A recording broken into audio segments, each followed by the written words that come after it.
If you want an easy to make summer tart, this cherry almond galette is the answer.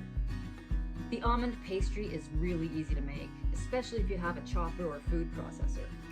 Pulse some toasted sliced almonds first, then add your flour, salt, and sugar. Add chilled butter cubes, pulse until they're about the size of peas. Add a little bit of lemon juice if you want to, and about 4 tablespoons of water.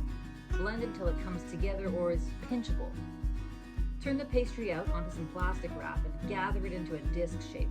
Refrigerate this for at least 30 minutes or make it a day ahead of time. When you're ready to build your tart, let the pastry sit out for about 5 minutes.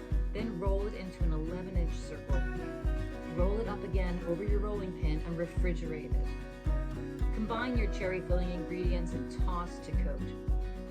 Then remove your pastry from the fridge, place the cherries in the center of the pastry and brush the perimeter of the dough with egg wash.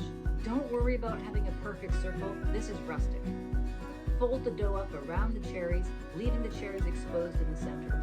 Brush the edges of the pastry with egg wash and sprinkle a little turbinado sugar over the top. Send the whole tart to the oven at 425 degrees for 35 minutes. Once it comes out, you might find some of the juice has leaked out. No worries, just let the tart cool on a cooling rack for about 20 minutes before serving.